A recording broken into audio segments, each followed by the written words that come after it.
yom na gam ki banglo tak hi manina zing pha sun pha ni dak pha Sia Kham Khual podcast thu dom no gen na a hongwak ong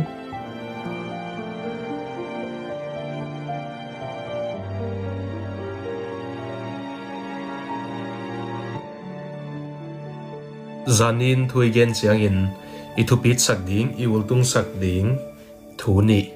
topa jesu le pasien kumpigam thu hi china igena to pen any phwa tom ai ke le ei ngai sut na any sut khiat tom chi bang hi pe ma loina lai siang tho sunga sol tak bul poin igen hi thu chiam thak atam zo agel pen sol tak pol hi sol tak poli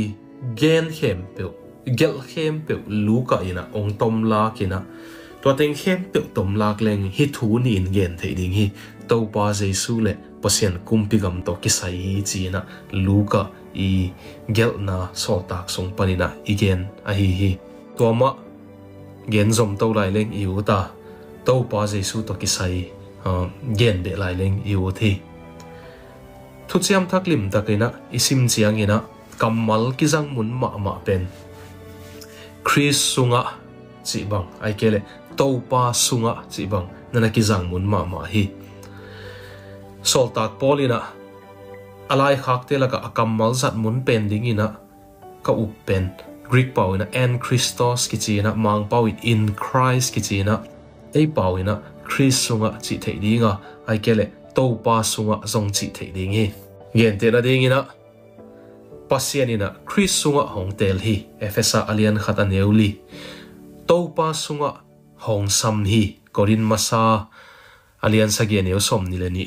Chris sunga na hoi sem ding in hong ki bol hi efesa alian ni aneu som Chris sunga ha siang tho to hong ki chiam te hi efesa alian khat aneu som le thumpan som le li Chris sunga dik tan na kinga hi galati alian ni aneu som le sagi Chris sunga hong ki sian so hi korin masa alian khat aneu ni Kristo singlam te isi khom hi romalian guk aneu khat pan som le khat hi bangina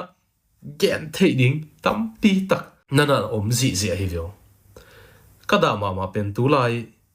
thu gen pol khatina hot khiat na thu le ton tung nun tak na thu na ken ma na a hot khiat na le ton tung nun tak na pen jesu sangin thu pi zo za dongina agenom mok hi to pen da hoi ma hi lai sang tho lim takin sutin kanin thu ngen in kha sang tho ma kai na to simleng imu ding itel ding pen to hot khiat na thu pha ton tung nun tak na thu pha leitung thu pha wan tung thu pha ichi te pen mun da inga the i pe ma loina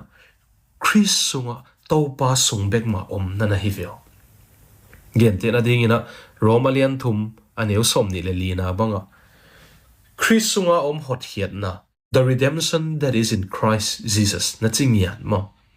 Professor John Murray in hi romalian thum aneu som ni le lina to kisaina hi bangin na gel kiau hi veo hot hiat na pen Chris inong sep sak thu hi bek lowa hon pa sunga hi hot hiat na a om a hi na na chi vyo hon pa sunga a om hot hiat na hi zoina Chrisin hong sep sak thu bek dana igen khak le man lo ding ong sep sak bel hi lua ong sep sak hi jesu ina ong si na ong tho kik na tung ton in ong sep hiat sak hot hiat na hi ai zong ina tua chiang bek hi lo ina ama hon pa a hi na sunga hot hiat na om a hi lampen Romalian thu maneu som ni le linain kichian takinong hil hi dena ilai siang tho sim suk te aso fan tung thu pa le tung thu pa pen Chris som bek ma en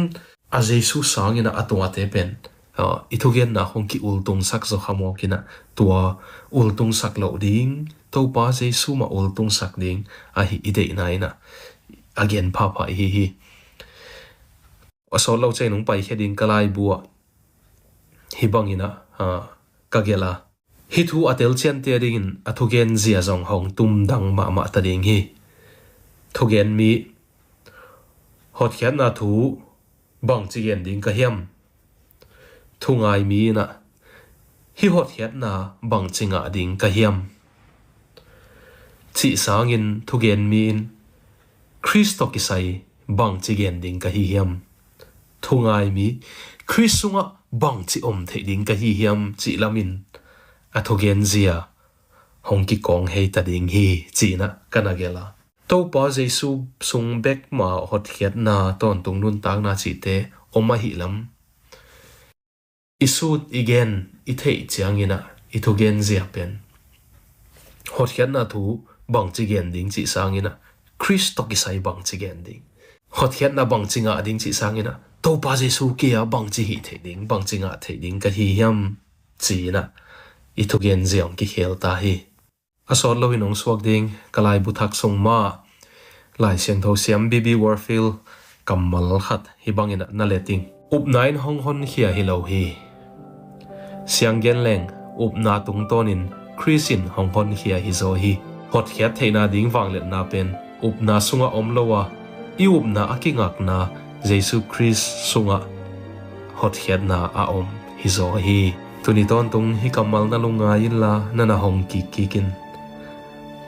jing chang ma dong lungdam to pa thpa